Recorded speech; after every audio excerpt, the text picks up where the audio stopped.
Tonight, the Honorable Paul Mullaney is being remembered by family, friends, and colleagues.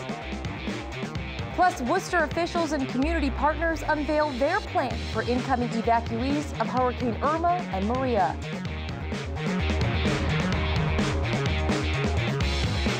Tonight, we're getting a first look at two vehicles police are looking for in connection to the hit-and-run death of a Worcester woman.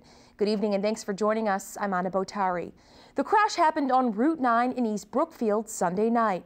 The Worcester County District Attorney's Office has released surveillance photos of two vehicles of interest in the hit-and-run, a sports utility vehicle and a pickup truck. The crash happened near Dunny's Tavern. State police say Lisa Germain was crossing the street when she was hit. Investigators are asking anyone who is traveling on Route 9 through East Brookfield around 6 p.m. Sunday to call state police. Tonight, the Honorable Paul Mullaney is being remembered by his children. The former Worcester mayor and district court judge passed away Wednesday as a result of illness. Our Cam Jandro now joins us live with the story. Cam? Anna, Paul Mullaney did so much in the city when he was alive. Some people even gave him the nickname of Mr. Worcester. Today, I caught up with some of his children as they remember their father.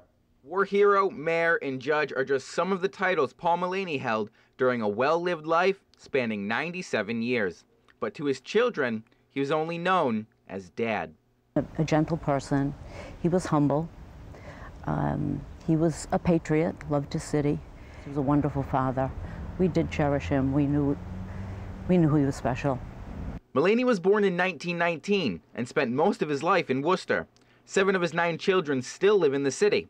They say their father had an undying love for Worcester. He always came back to the city, and he was a Worcester guy through and through. Went to Africa and all through Europe and South America, the States, but this is where he called home. Flags around the city are at half-staff in honor of the late Mullaney. Mullaney's family says they're proud of the legacy their father leaves behind.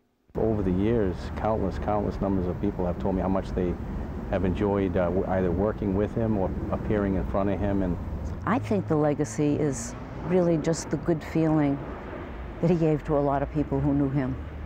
Mullaney's children say he passed away Wednesday with his family by his side. His children say they're going to miss their dad. He did have a boyish sense of humor, and you know, that's one of the things that I'll miss about him. He just enjoyed the birds and flowers and doing a little raking. I'm going to miss my visits with him.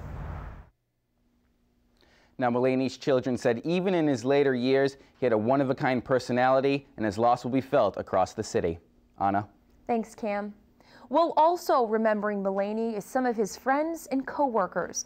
Mullaney earned the Silver Star, Bronze Star, and 3 Purple Hearts when he served in the Marines during World War II and Korea.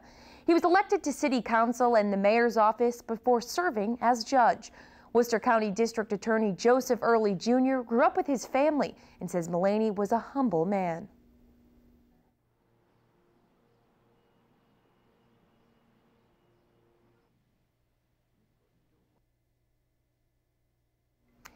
In 2014, Worcester dedicated City Hall Plaza in Judge Mullaney's name.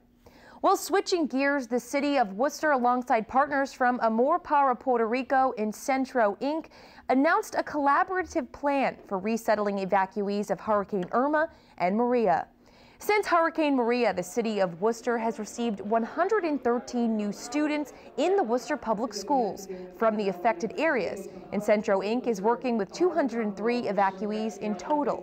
City leaders say they're committed to working with the community and state partners to make sure people who come here from Puerto Rico and the U.S. Virgin Islands are cared for and receive the services they need and deserve. Some of the resettlement efforts here, so people know, families, people that are coming in from Puerto Rico, loved ones, that community would know what they need to do, steps 1, 2, and 3 as you come here to Puerto Rico. We want to know that Worcester welcomes you and we're here to assist you. The city is asking the public to call 211 if they or someone they know is an evacuee from the devastation brought by Hurricanes Irma and Maria. The youngest ever U.S. ambassador to the United Nations spoke at Holy Cross tonight for its annual Hannah Phi Howland Lecture. Samantha Power was the 28th U.S. ambassador to the UN. She's been a leading voice internationally for principled American engagement in the world. She's a Pulitzer Prize-winning author, war correspondent, and Harvard professor. The theme of her talk tonight is Human Rights Matter.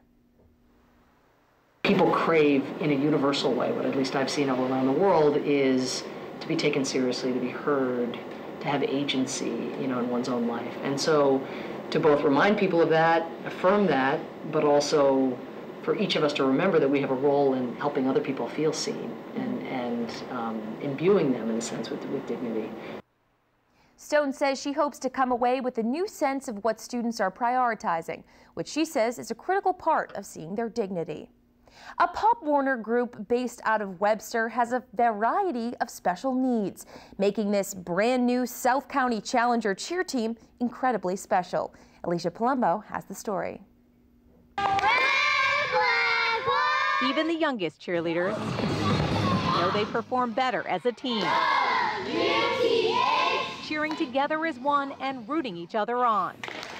But this Pop Warner group based out of Webster has a variety of special needs that make this brand new South County Challenger cheer team incredibly special. The first day they did the entire routine, I think every single one of us cried. Tears of joy for 8-year-old Matthew Zernicki's parents, who had tried several adaptive sports teams for their son with Down syndrome with little success. In the beginning, I was very skeptical. When they cheer and they clap for him, you see him, you get this wave of energy and he just wants to do it more.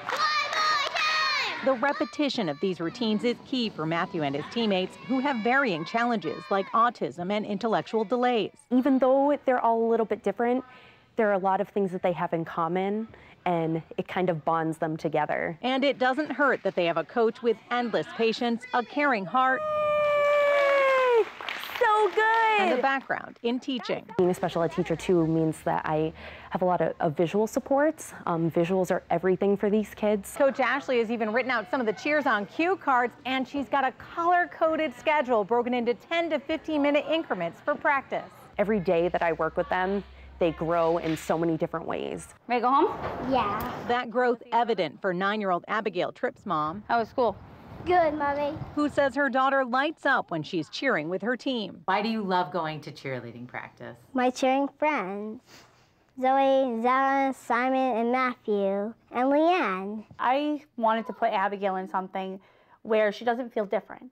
And this team clicked with her. And it turns out for these kids who individually have seemed to have the odds stacked against them, being part of this team is about much more than cheerleading. It kind of gives you the idea that anything is possible. In Webster with the South County Challenger cheer team, Alicia Palumbo, Worcester News Tonight. Worcester police arrested a 14-year-old today. They say he brought an electronic stun gun to North High School. Police say the student was pretending to tase people with the device. A school resource officer confiscated the 5,000-volt stun gun from the student's locker. The 14-year-old faces charges of possession of an electronic stun gun and assault with a dangerous weapon. No injuries were reported. The student will be arraigned at the Worcester County Juvenile Courthouse. New regulations in Southbridge limit the amount of trash a resident can dispose of weekly. 64-gallon barrels are being provided to people who live in the town, but some say it may not be enough. Our Brittany Schaefer has the story. Longtime Southbridge resident Dan Butler says while he's happy the town is trying to better its image, he believes officials should be focusing on bigger issues in town like drug use and crime. Southbridge residents like Dan Butler aren't happy about news the town is limiting households to one 64-gallon garbage can per week. Upset, angry. It's definitely not fair to larger families. A maximum of 50 pounds with one container is a little bit much and a little too aggressive for perhaps some of the larger families that may need a little bit more. The town will be supplying households with 2 bins, one for trash and one for recycling. Butler just bought 2 new bins the town previously approved, but now says he won't be able to use them. $200 worth of trash cans, and now from what we're hearing, they're going to be useless. Southbridge Director of Inspectional Services Andrew Pelletier says limiting trash pickup is something he's been looking into for years. He says by mimicking trash removal in towns like Auburn and Fitchburg, it will benefit Southbridge. We want containment.